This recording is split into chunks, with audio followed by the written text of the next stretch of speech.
एक समय की बात है, सुवर्णपुरी नाम के एक भव्य नगर में अरुणा नाम का एक धनी व्यापारी रहता था। उसके भंडार सोने और चांदी से भरे थे। उसका जीवन इतना सुखमय था कि उसे कभी किसी चीज की कमी महसूस नहीं हुई। उसका व्यापार निरंतर फलता फूलता रहा और वह अपनी समृद्धि में लीन रहता था। जब भी उसके मित्र या परिवार के लोग उसे ईश्वर के स्मरण सुमिरन के लिए प्रेरित करते तो वह मुस्कुराकर टाल देता। मित्रों, वह कहता, स्मरण तो उनकी जरूरत है जिनके पास कुछ नहीं है, जिन्हें कुछ चाहिए। मेरे पास तो सब कुछ है, मुझे दुख क्या, चिंता भी नहीं है। ये तो दुखी लोगों का काम है। उसी नगर के समीप एक पहाड़ी पर मुनि शैलेंद्र का आश्रम था।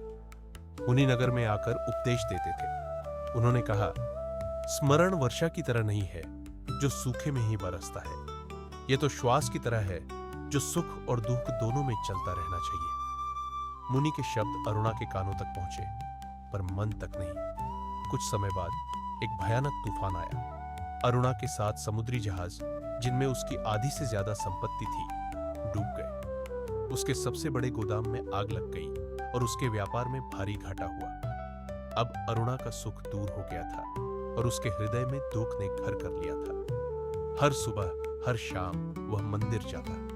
उसकी आंखें नम रहती और वह रो रो कर ईश्वर को याद करता। वह दुख से मुक्ति के लिए निरंतर प्रार्थना करता रहा। एक दिन जब दुख असहनीय हो गया तो वह भागकर मुनि शैलेंद्र के आश्रम पहुंचा। वह मुनि के चरणों में गिर पड़ा। हे मुनिवर, वह रोया, मेरी रक्षा करें, मेरा सब कुछ चला गया, मुझे इस दुख से उबरने का मार्ग बताए। मुनि ने स्नेह से उसे उठाया और बिठाया। उन्होंने पूछा, वत्स, जब तुम्हारा स्वर्ण भंडार भरा था, जब तुम्हारे जहाज सुरक्षित थे, तब तुम कहां थे? क्या तब तुमने स्मरण किया था? अरुणा की आंखें नीची हो गई। उसने धीरे से कहा, नहीं मुनिवर, सुख में मुझे लगा कि मुझे किसी की आवश्यकता नहीं है। मैंने सुख को ही अपना ईश्वर मान लिया था। अब मैं समझ गया कि दुख ने ही मुझे स्मरण सुमिरन करना सिखाया है। मुनि शैलेंद्र ने मुस्कुराते हुए कहा, यही तो संसार का नियम है वत्स। दुख में सुमिरन सब करे, सुख में करे न कोय। जब जीवन सरल होता है तो हम अहंकार में डूब जाते हैं और परम सत्य को भूल जाते हैं। दुख हमें फिर से झुकाता है, पर वह झुकाव भय का होता है, प्रेम का नहीं। उन्होंने आगे कहा, पर यदि सुख में सुमिरन किया जाए तो क्या होगा? निरंतर स्मरण एक आंतरिक शक्ति और संतोष का निर्माण करता है। जब बाहर तूफान आता है तो भीतर शांति बनी रहती है। तब दुख तुम्हें हिला नहीं पाता, क्योंकि तुम पहले से ही प्रभु के आश्रय में हो। अरुणा ने आश्रम में रहकर मुनि से शिक्षा ली और स्मरण का महत्व समझा।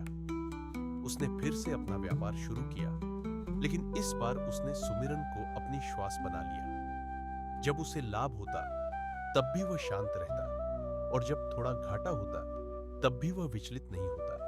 उसने धन के साथ शांति भी कमाना सीख लिया था। वह अब जानता था कि सुख क्षणभंगुर है और दुख भी क्षणभंगुर। केवल प्रभु का स्मरण ही स्थिर है। उसने जीवन के इस गहरे सत्य को आत्मसात कर लिया था। इसीलिए कबीरदास जी कहते थे, दुख में सुमिरन सब करे, सुख में करे न कोय। जो सुख में सुमिरन करे,